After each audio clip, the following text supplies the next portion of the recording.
हम गंगा दशहरा की तुम्हें भक्तों कथा सुनाते हैं, पावन कथा सुनाते हैं। जब भागीरथ माँ गंगा को धरा पिलाते हैं, हम कथा सुनाते हैं। हम गंगा दशहरा की तुम्हें भक्तों कथा सुनाते हैं, पावन कथा सुनाते हैं। जब भागीरथ माँ गंगा को धरा पिलाते हैं, हम कथा सुनाते हैं। भागीरथ तप के कारण हुआ धरा पे इनका अवतरण।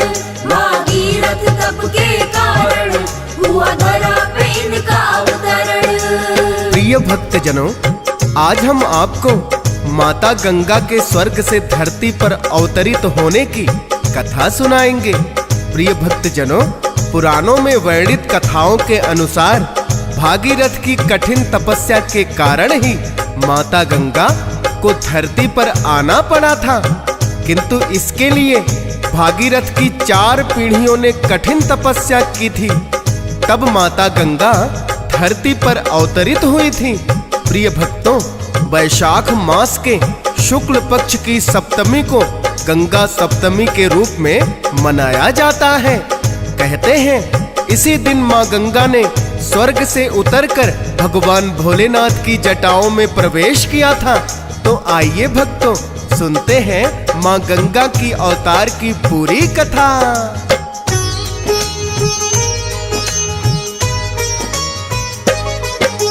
पतित पावनी भक्तों माँ गंगा को कहा जाए, गंगा जल के बिना तो मुक्ति भी ना मिल पाए। गंगा स्नान से मिलती है सब पापों से भी मुक्ति, और कहते हैं मोक्ष की भी हो सकती है प्राप्ति। ऐसे ही ना स्वर्ग लोक से गंगा धरा पे आई, 4 पीढ़ियां करके तपस्या राजा सगर ने बिताई। 4थी पीढ़ी में तप करने जब भागीरथ आए, सफल मनोरथ में अपने बस वो ही हो पाए।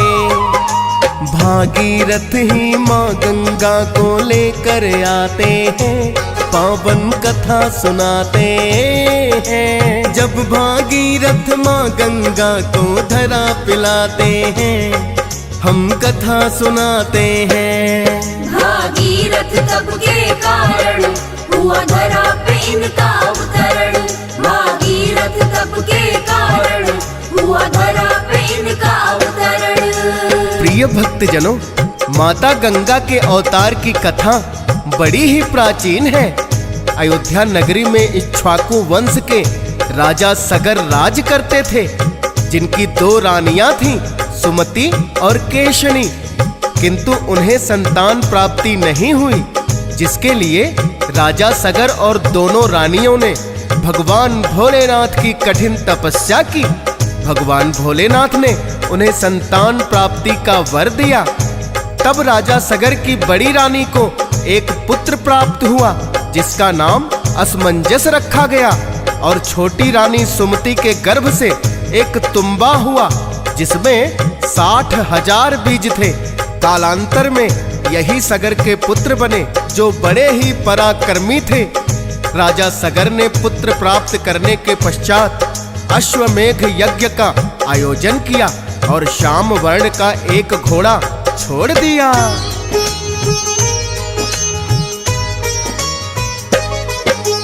इंद्रदेव ने यज्ञ के उस घोड़े को चुरा लिया, कपिल मुनि की कुटिया के पीछे है बांध दिया। कपिल मुनि भी तो इस बात को जान नहीं पाए, सगर हुए बड़े चिंतित, घोड़ा लौट के जब न आए। पुत्र थे 60,000, सगर ने उन्हें आदेश दिया, जाकर देखो किसने यज्ञ का घोड़ा बांध लिया। खोजते खोजते कपिल मुनि की कुटिया में जब आए, यज्ञ का घोड़ा कुटिया के पीछे है बंधा हुआ पाए। अभिमान बस खरी खोटी कहने लग जाते हैं, पावन कथा सुनाते हैं। जब भागीरथ माँ गंगा को धरा पिलाते हैं, हम कथा सुनाते हैं। भागीरथ तप के कारण हुआ धरा पे इनका अवतरण। भागीरथ तप के कारण हुआ धरा पे इनका अवतरण। प्रिय भक्तजनों, जब सगर पुत्रों ने कपिल मुनि की कुटिया के पीछे अपने अश्वमेघ यज्ञ के घोड़े को बंधा हुआ देखा तो अपने अभिमान में चूर होकर उन्होंने कपिल मुनि का अपमान कर दिया। क्रोधित होकर कपिल मुनि ने उन सभी को भस्म कर दिया। जब इस बात की खबर राजा सगर तक पहुंची तो वो बड़े दुखी हुए। उन्होंने अपने पुत्र असमंजस के बेटे अंशुमान को कहा कि जाकर कपिल मुनि से क्षमा याचना करो और अपने घोड़े को वापस ले आओ। साथ ही तुम्हारे 60,000 चाचा जो कपिल मुनि के श्राप से भस्म हो गए, उनकी मुक्ति का उपाय भी पूछ कर आना।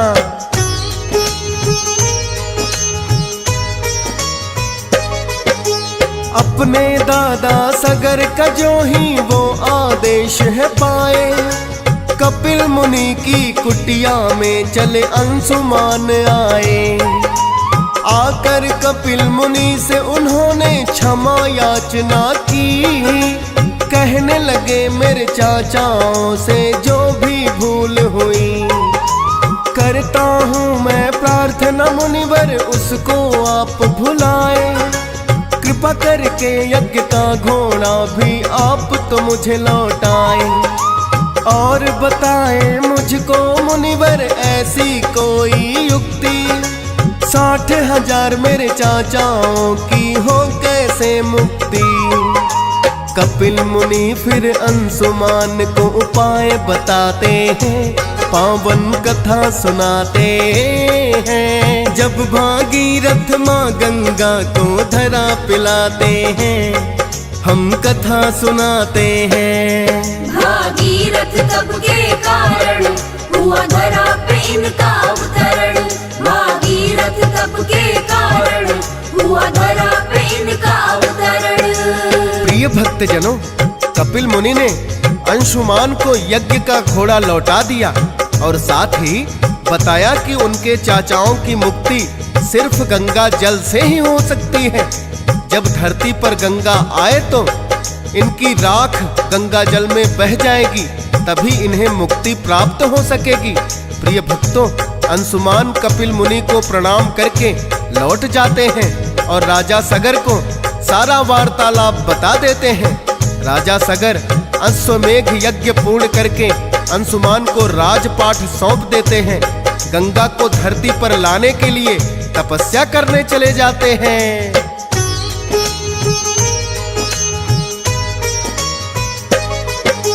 राजा सगर तो तप करने वन में चले आते हैं, क्योंकि गंगा को धरती पर लाना चाहते हैं। राजा सगर अपने प्रयास में सफल नहीं हो पाए, करते करते तपस्या उनकी उम्र बीत ही जाए। अंशुमान ने जब जाना उनका स्वर्गवास हुआ, अपने पुत्र दिलीप को राजपाट है सौंप दिया और तपस्या करने स्वयं वो वन में चले आते हैं। अंशुमान भी सफल नहीं किंतु हो पाते हैं। राजा दिलीप ये सुनकर बड़े दुखी हो जाते हैं, पावन कथा सुनाते हैं। जब भागीरथ माँ गंगा को धरा पिलाते हैं, हम कथा सुनाते हैं। भागीरथ तप के कारण हुआ धरा पे इनका अवतरण। भागीरथ तप के कारण हुआ धरा पे इनका अवतरण। प्रिय भक्तजनों, जब राजा दिलीप ने जाना कि उनके पिता अंशुमान का भी तपस्या करते करते स्वर्गवास हो गया, तो उन्होंने अपने पुत्र भागीरथ को अपना राजपाट सौंप दिया और गंगा को लाने के लिए तपस्या करने वन को चले गए। किंतु राजा दिलीप भी तप करते करते स्वर्गलोक को चले गए, किंतु गंगा के आने के कोई आसार नहीं थे। तब भागीरथ ने सोचा कि मेरी 3 पीढ़ियां तपस्या करते करते समाप्त हो गई, किंतु गंगा मां धरती पर नहीं आई। उन्होंने अपने मन में दृढ़ निश्चय किया कि वो कठिन तपस्या करके गंगा को धरती पर अवश्य ही लाएंगे।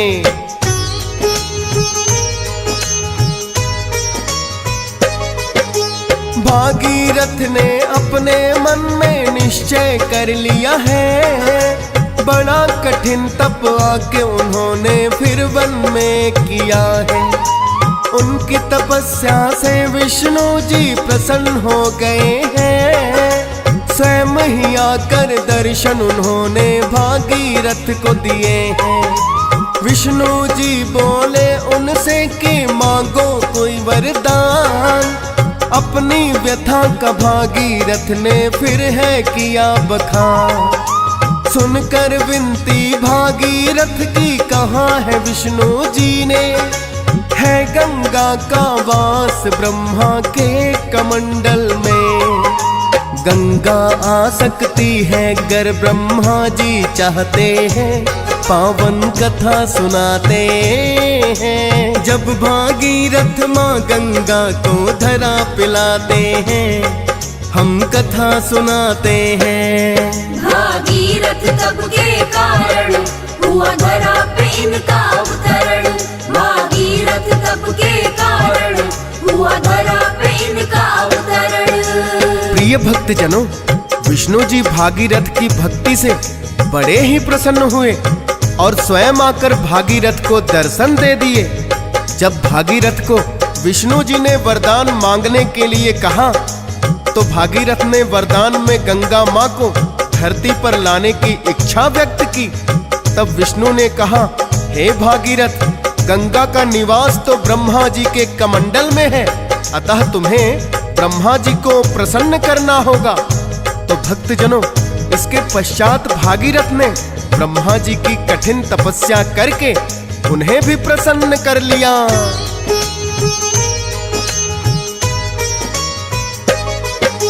ब्रह्मा जी की भागीरथ ने कठिन तपस्या की है, दर्शन देने उनको फिर तो आगे ब्रह्मा जी है।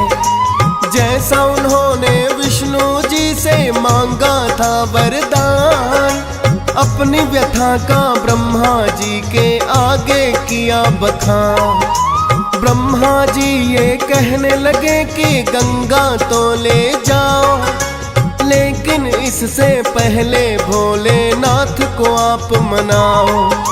गंगा जी का तीव्र वेग जब धरा पे जाएगा, भोलेनाथ के सिवा उसे कोई रोक न पाएगा। भोलेनाथ का तप करने फिर वो लग जाते हैं, पावन कथा सुनाते हैं। जब भागीरथ माँ गंगा को धरा पिलाते हैं, हम कथा सुनाते हैं। भागीरथ तप के कारण हुआ धरा पे इनका अवतरण। भागीरथ तप के कारण हुआ धरा पे इनका अवतरण।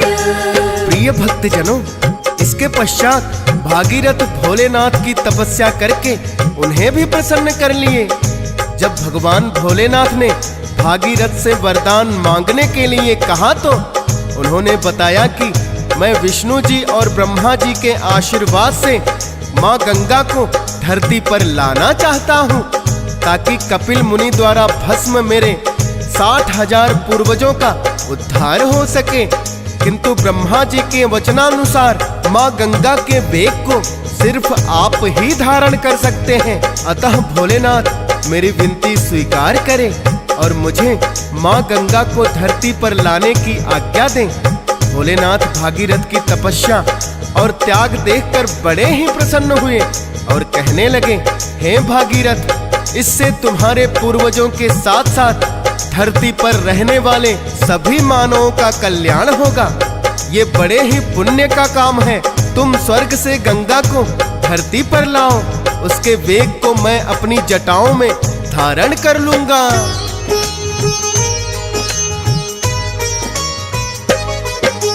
ब्रह्मा विष्णु शिव शंकर को भागीरथ ने मनाया, धरा पे गंगा को लाने का उचित समय अब आया। स्वर्ग लोक भागीरथ आए गंगा को ले जाने, विष्णु जी से किंतु इतना कहा है गंगा माने। स्वर्ग लोक को छोड़ यदि मैं धरा पे जाऊंगी, चरण धूलि मैं आपकी बोलो कैसे पाऊंगी। विष्णु बोले त्रेता युग में बन के राम हम आए, उस अवतार में है गंगे हम आपसे पांव धुलाए। एक अंश तेरा हो धरती पर हम भी चाहते हैं, पावन कथा सुनाते हैं। जब भागीरथ माँ गंगा को धरा पिलाते हैं, हम कथा सुनाते हैं। भागीरथ तप के कारण हुआ धरा पे इनका अवतरण। भागीरथ तप के कारण हुआ धरा पे इनका अवतरण। प्रिय भक्तजनों, जब ब्रह्मा विष्णु और शिव शंकर तीनों देवताओं ने भागीरथ को गंगा ले जाने की आज्ञा दे दी तो गंगा जी ने विष्णु जी से कहा, हे प्रभु, मैं तो आपके चरण धोए बिना एक दिन भी नहीं रह सकती। यदि मैं धरा लोक पर चली गई तो आपके चरण कैसे धो पाऊंगी। तब विष्णु जी कहने लगे, हे गंगे, तुम्हारा एक अंश ही धरती पर जाएगा और त्रेता युग में हम स्वयं धरती पर राम बनकर आएंगे, तब तुम हमारे चरण भी धो सकती हो। तुम्हारे धरती पर जाने से भागीरथ के पूर्वजों के साथ साथ धरती पर रहने वाले सभी मानवों का कल्याण होगा। अतः देर ना करो और भागीरथ के साथ धरा लोक की ओर प्रस्थान करो।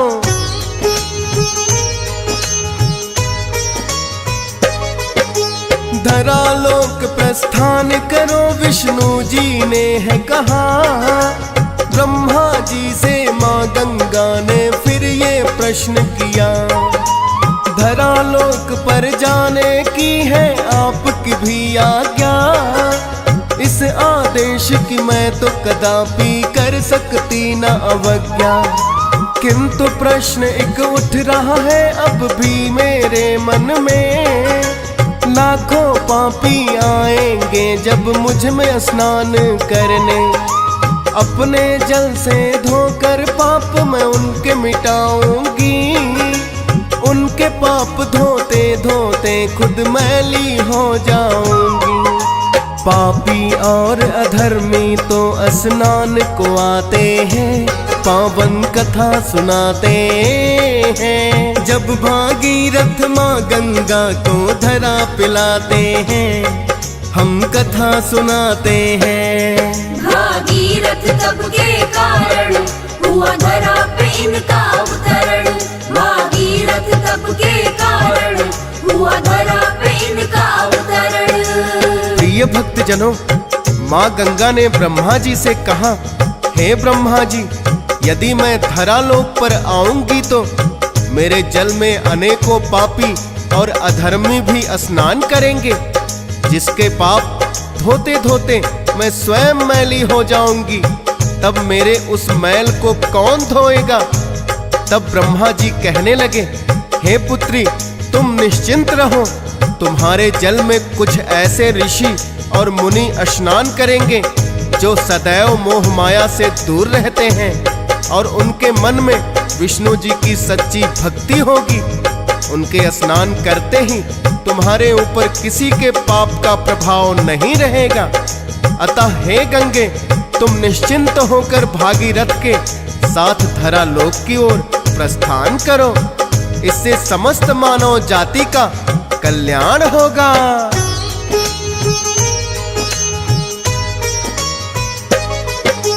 माँ गंगा ने ब्रह्मा विष्णु को है प्रणाम किया।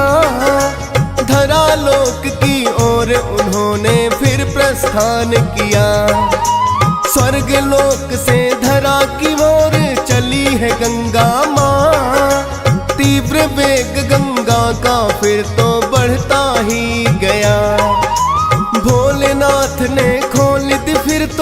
भक्तों अपनी जटाएं, अपने वेग के साथ ही गंगा जिनमें समा जाए। भोलेनाथ की जटाओं में जब स्वर्ग से गंगा आए, वैशाख मास के शुक्ल पक्ष की सप्तमी तिथि बताए। गंगा सप्तमी इसीलिए तो भक्त मनाते हैं, पावन कथा सुनाते हैं। जब भागीरथ माँ गंगा को धरा पिलाते हैं, हम कथा सुनाते हैं। भागीरथ तप के कारण हुआ धरा पे इनका अवतरण। भागीरथ तप के कारण हुआ धरा पे इनका अवतरण। प्रिय भक्तजनों, आखिर भागीरथ अपनी कठिन तपस्या के कारण स्वर्ग से माता गंगा को लाने में सफल रहे, किंतु भोलेनाथ की जटाओं में माँ गंगा ऐसे समाई कि उन्हें निकलने का रास्ता ही नहीं मिला।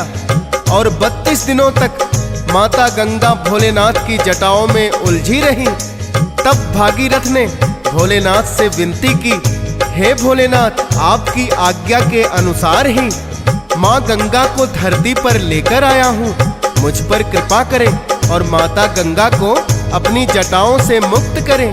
प्रिय भक्तजनों, भगवान भोलेनाथ ने भागीरथ की विनती पर अपनी एक जटा खोली, तब गंगा माँ को बाहर आने का रास्ता मिला। 32 दिनों तक माँ गंगा भोलेनाथ की जटाओं में उलझी रही। जिस दिन भोलेनाथ की जटाओं से निकलकर माँ गंगा के चरण धरती पर पड़े, उसी दिन से गंगा दशहरा मनाया जाता है।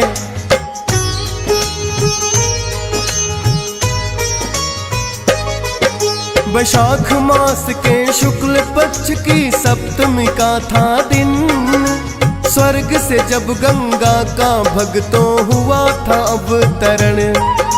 भोलेनाथ की जटाओं में पर उलझ गई गंगा है, 32 दिन तो निकलने का उन्हें रास्ता नहीं मिला है।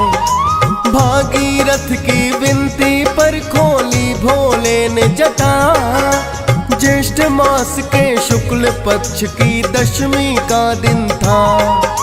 गंगा दशहरे के रूप में जिसे मनाया जाता, गंगा के अवतरण किए तो है पावन गाथा। करके कठिन तपस्या उन्हें भागीरथ लाते हैं, पावन कथा सुनाते हैं। जब भागीरथ माँ गंगा को धरा पिलाते हैं, हम कथा सुनाते हैं। भागीरथ तप के कारण हुआ धरा पे इनका अवतरण। भागीरथ तप के कारण हुआ धरा पे इनका अवतरण। प्रिय भक्तजनों, भोलेनाथ से विनती करके भागीरथ ने गंगा को मुक्त तो करा लिया, किंतु अभी उनकी परीक्षा और भी बाकी थी। भागीरथ जब गंगा को लेकर चले तो उनके तीव्र वेग में जहनु नामक ऋषि की कुटिया बह गई, जिससे क्रोधित होकर जहनु ऋषि समस्त गंगा के प्रवाह को पी गए। जब भागीरथ ने देखा कि गंगा उनके पीछे पीछे चली आ रही थी और अब कहीं दिखाई नहीं दे रही, तो उन्हें समझते देर न लगी और भागीरथ ने जहनु ऋषि को प्रणाम करके गंगा को मुक्त करने की विनती की। जहनु ऋषि ने भागीरथ की विनती स्वीकार कर ली और माँ गंगा को अपनी जंघा से निकलने का रास्ता दे दिया एवं उन्हें अपनी पुत्री भी बना लिया। तब से माँ गंगा का एक नाम जाह्नवी भी पड़ गया।